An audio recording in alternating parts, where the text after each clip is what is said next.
Amigas y amigos aficionados, ¿qué tal? ¿Cómo están? Es un gusto saludarles a todos ustedes. Ya aquí vamos a dar inicio al repaso en la historia del deporte, que siempre es interesante. Hay muchos datos. La verdad que damos prácticamente 1 o 2 fechas por día, pero hay mucho en la historia del deporte. Y vamos a comenzar con un 29 de junio de 1950 en el Mundial de Fútbol en Brasil. Ante 10,000 espectadores en el Estadio Independiente de Belo Horizonte, Estados Unidos tiene solo una llegada al marco rival y vence 1-0 a Inglaterra con gol de Joe Gattiens, dándose una sorpresa para el mundo entero. Y fue la primera sorpresa en ese mundial. Ustedes recordarán que la final, que en sí no era una final, porque si Brasil empataba, lograba ser el campeón, y Uruguay tenía que ganar, como sucedió. Uruguay le gana en casa a Brasil, se da el llamado maracanazo. Uruguay levanta los brazos como campeón. Bueno, esa sería la segunda. Esta es la primera sorpresa. Estados Unidos y todo mundo daba por hecho que Inglaterra los iba a golear. Inglaterra estaba en su primer mundial, ya que ellos pensaban y decían que cómo ellos iban a participar en un mundial para saber quién era el mejor, si ellos habían sido los creadores del fútbol. Entonces ellos eran los mejores en ese momento. Bueno, en 1950 se presenta por primera ocasión Inglaterra, y en ese juego todo el mundo esperaba una goleada, hasta Estados Unidos, que una noche antes, según cuenta la historia, se dedicaron en una juerga, pero de aquellas, los estadounidenses llegaron prácticamente acabados para el juego, además con el calor que hacía. En fin, empieza el encuentro. Inglaterra falla una y otra vez ante la portería del equipo de Estados Unidos, y con una llegada, Gattiens le ganan a Inglaterra. Imagínense ustedes la sorpresa enorme que se daba, un equipo que nadie daba 2 pesos por ellos, y consigue esta victoria. Hay un interesante ahí con Gattiens, lo contrató el Racing de París, se fue a jugar a Francia, cumplió más o menos. Él era haitiano, de origen haitiano, entonces se fue a Haití a vivir, tenía parientes ahí. El problema es de que sus parientes estaban metidos en la política en contra del que sería el dictador François Duvalier, que tomaría las riendas del país. Bueno, gana Duvalier, ellos escapan de la isla, pero Gattiens no lo hace.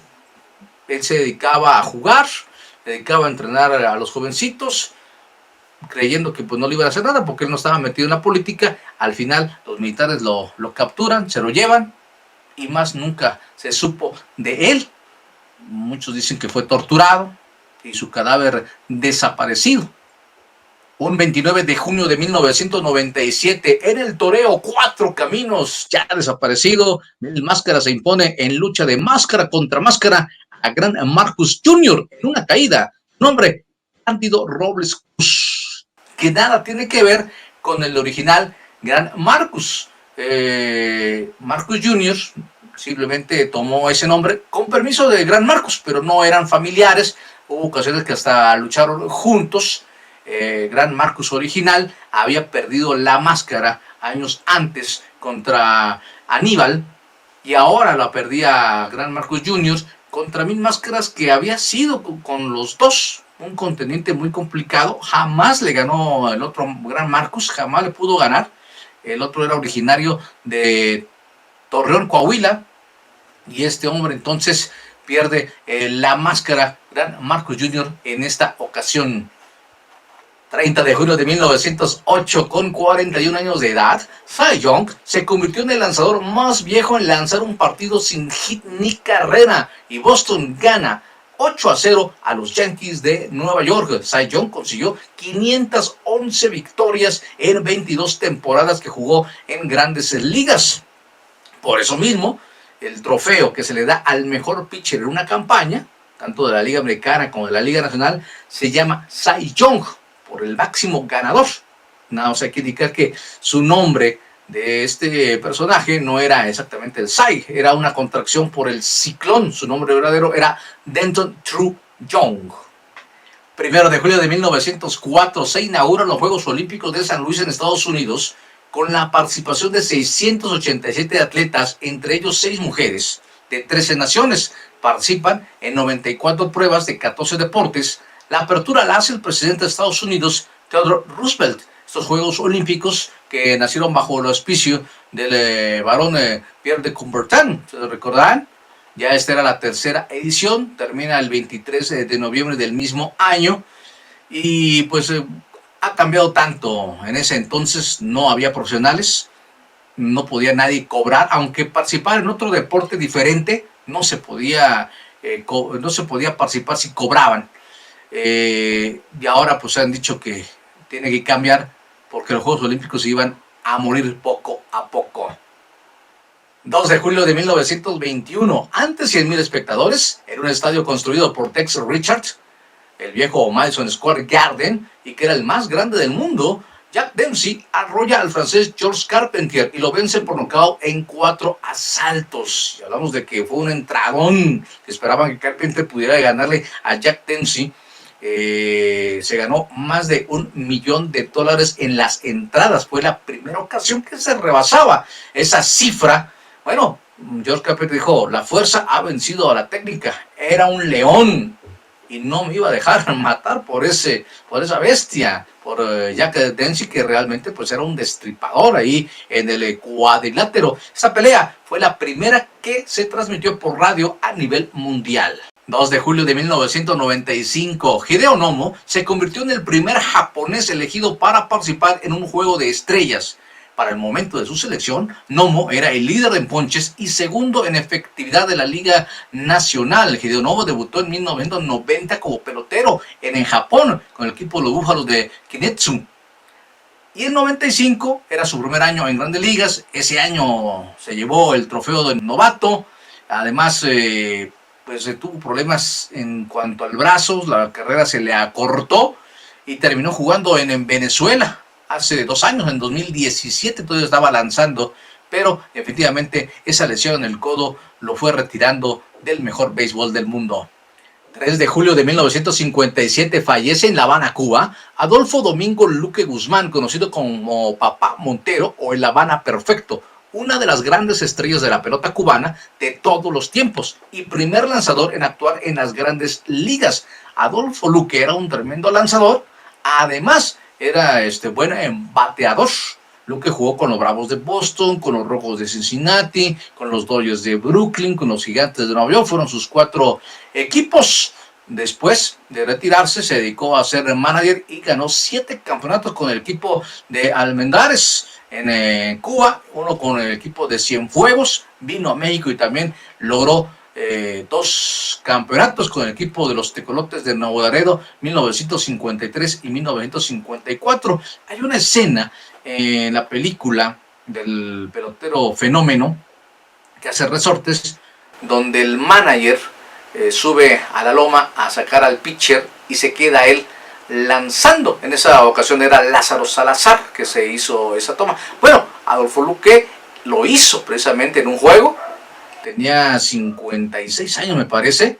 Se subió a la loma, le quitó la pelota al pitcher porque le estaban dando con todo e hizo el trabajo, cumplió con la labor ahí en la loma.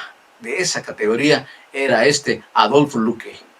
4 de julio de 1945, los Indios de Cleveland imponen una marca defensiva en Grandes Ligas al jugar las 9 entradas sin hacer una sola asistencia, en un triunfo de 4-2 sobre los Yankees de Nueva York. Steve Kromek era el pitcher abridor por parte del equipo de Cleveland, ponchó a 4, cubrió toda la ruta y todos los demás outs fueron sin asistencia. Eso quiere decir que no hubo quien le diera la pelota al otro jugador para que completaran la jugada, sino que fueron directos. Y además algo rarísimo, checando el box score, fueron todos los outs, quitando los ponches por supuesto, todos los outs fueron elevados.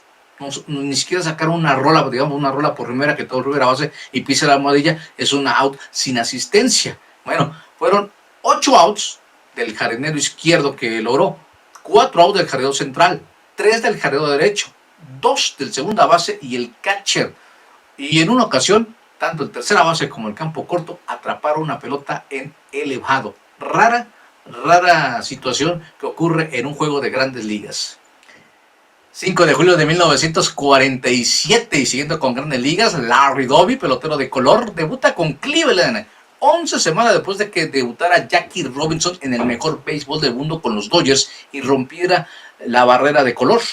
Doby en 1978 se convirtió en el segundo manager de color después que lo hiciera Frank Robinson, así que fue segundo pelotero, segundo manager en romper esa barrera de color y pues poca publicidad se le hizo en ese aspecto y la verdad que también le sufrió bastante, ¿no? Comiendo en restaurantes diferentes que sus compañeros, durmiendo en hoteles diferentes que sus compañeros, también los improperios por parte del público, también de los rivales, en fin, tuvo que aguantar todo eso Larry Doby, que participó en 7 Juegos de Estrellas y en 1948 consiguió junto con Cleveland ganar la Serie Mundial, el único campeonato que tienen los indios de Cleveland en las grandes ligas. 6 de julio del 2002, en Seúl, el mexicano Jorge El Travieso Arce gana el título de los pesos mini mosca CMB al derrotar al surcoreano Yo-Sam Choi por nocaut técnico en el sexto asalto. El referee detuvo el combate en el primer minuto del sexto round cuando Choi, acurrucado en las cuerdas, recibía una serie de golpes del mexicano. Hay que recordar que Travieso Arce era un boxeador que iba para el frente, como un torito, tirando golpes sin importarle recibir. Esa fue una de las situaciones también de Travieso Arce, que de pronto recibía demasiado golpeo y de esta forma logra la victoria. Y esta pelea ya no se iba a hacer porque el surcoreano tenía problemas contractuales.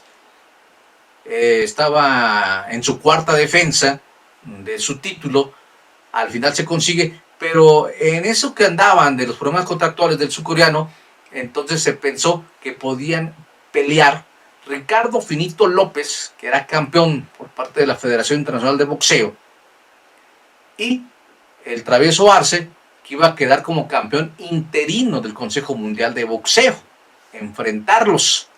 Al final nunca se dio esta pelea porque Travieso Arce se enfrenta al sudcoreano y ya se olvidaron de esa pelea que pues, tal vez hubiera sido sensacional entre Ricardo López y Travieso Arce. Bueno, amigos ganados, muchísimas gracias. Hemos terminado por el día de hoy. Sigan pendientes de nuestro canal. Suscríbanse porque aquí estará también lo que es el béisbol de la Liga Capitalina. Hasta la próxima.